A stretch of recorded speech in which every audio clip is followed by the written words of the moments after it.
दोस्तों आज हम आपको टाइम एंड डिस्टेंस पढ़ाएंगे। जैसे एक ये L1 ट्रेन हो गई, एक L2 ट्रेन हो गई। L1 की ट्रेन की स्पीड S1 है, L2 ट्रेन की स्पीड S2 है। तो जब इसका टाइम निकालेंगे तो L1 की दूरी जुड़ जाएगी, जितनी लंबी ये ट्रेन है पहली ट्रेन, जितनी लंबी दूसरी ट्रेन है इसकी लंबाई जुड़ जाएगी। L1 प्लस L2 हो जाएगी। और जो इसकी स्पीड हो जाएगी वो स्पीड S1 माइनस S2 घट जाती है, रिलेटिव स्पीड घट जाती है। और दूसरी ट्रेन जब ये अपोजिट डायरेक्शन में चलती हैं, L1 ट्रेन है इसकी स्पीड S1 माने हैं। जैसे L2 ट्रेन है इसकी स्पीड S2 माने हैं हम। तो इसकी रिलेटिव टाइम आएगा इसका L1 प्लस L2, क्योंकि दूरी समान है। इसकी भी दूरी जो है L1 है, इसकी दूरी L2 है, दोनों की दूरी जुड़ जाएगी। और ये स्पीड S1 है S2, रिलेटिव स्पीड जुड़ जाती है। अपोजिट डायरेक्शन में रिलेटिव स्पीड जुड़ जाती है और सेम डायरेक्शन में रिलेटिव स्पीड घट जाती है। बस केवल इसमें इतना ही अंतर है, दोनों में दूरी समान है, जो डिस्टेंस है वो समान है।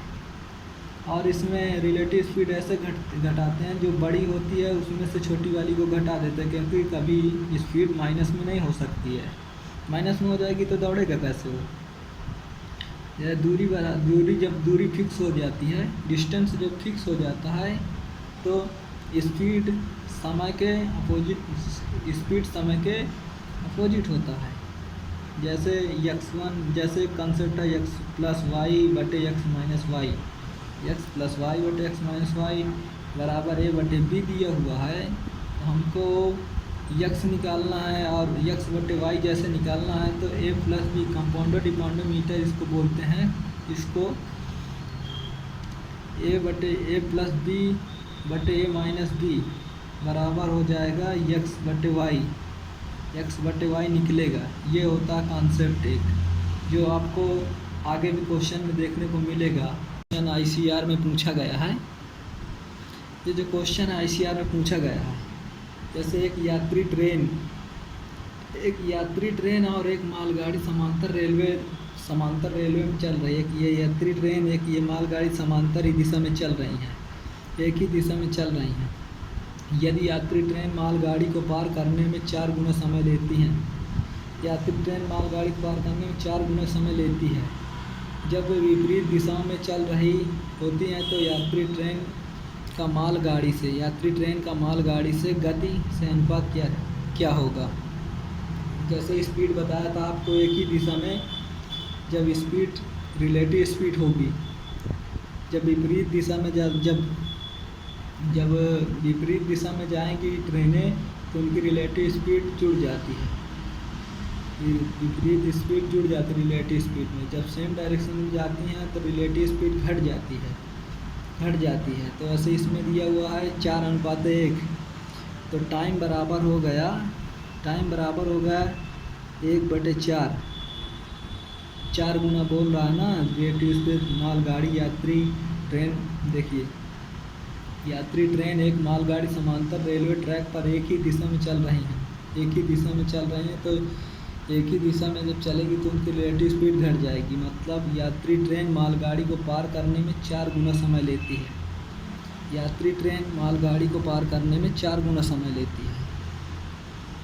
1/4 ये टाइम का हो गया 1/4।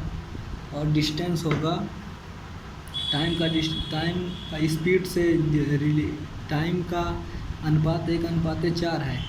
तो स्पीड का अनुपात हो जाएगा 4:1, जो हमसे पूछा गया है 4:1 हो जाएगा।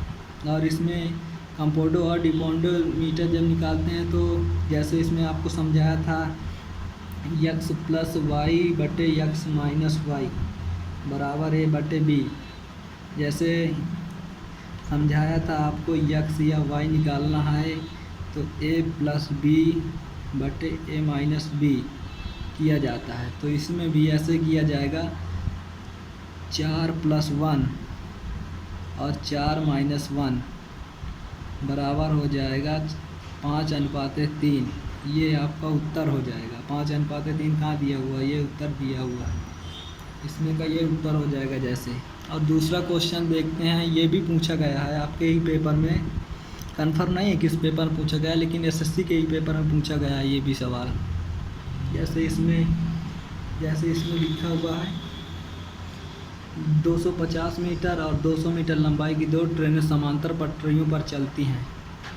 समांतर पटरियों पर चलती है, एक ही दिशा में चलने पर तेज ट्रेन धीमी गति ट्रेन से 37.5 सेकंड में पार करती है। तेज ट्रेन को और धीमी ट्रेन को समांतर पटरियों पर चलती हैं, मतलब समांतर पटरियों पर एक ही दिशा में चल रही हैं। ट्रेन एक धीमी गति वाली ट्रेन को 37 सेकंड में पार करती है। 37 सेकंड में धीमी गति वाली ट्रेन को पार करती है, जबकि विपरीत दिशा में वे आपसी पिछली गति को दूरी की गति के समांतर गति से दौड़ते हैं, तो वे 7.5 सेकंड में एक दूसरे को पार करती हैं। जबकि अपोजिट दिशा में, देखिए विपरीत दिशा में वो 7.5 सेकंड में पार करती है, एक दूसरे को पार कर जाते हैं। फिर तेज ट्रेन का गति से धीमी ट्रेन की गति से अनुपात निकालना है, आपको दिया गया है। देखिए अपोजिट डायरेक्शन में होता है रिलेटिव स्पीड S1। जैसे इसकी तेज ट्रेन की S1 हो गई और धीमी ट्रेन की S2 मान लिया। जैसे मान लिए हम S1 है तेज ट्रेन की स्पीड और S2 है धीमी ट्रेन की स्पीड, तो इनका रिलेटिव स्पीड अपोजिट में हो जाता है। जैसे अपोजिट में हो जाएगा S1 प्लस S2, अभी आपको बताया उस क्वेश्चन में S1 plus S2 opposite direction में। अगर सेम डायरेक्शन में होती है स्पीड घट जाती है, S1 minus S2,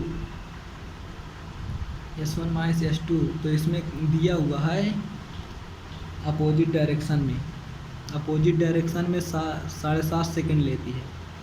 opposite direction में 7.5 सेकंड लेती है और सेम डायरेक्शन में 37.5 सेकंड लेती है। इसको काट लीजिएगा तो छोटा हो जाएगा, वरना बहुत बड़ा हो जाएगा, कैलकुलेशन करने में दिक्कत होगी। तो इसको काटते हैं 75 5 बार में कट जाएगा। ये 1:5, ये टाइम आ गया, ये टाइम आएगा। अभी ये आपका टाइम हुआ। और जब स्पीड निकालना होता है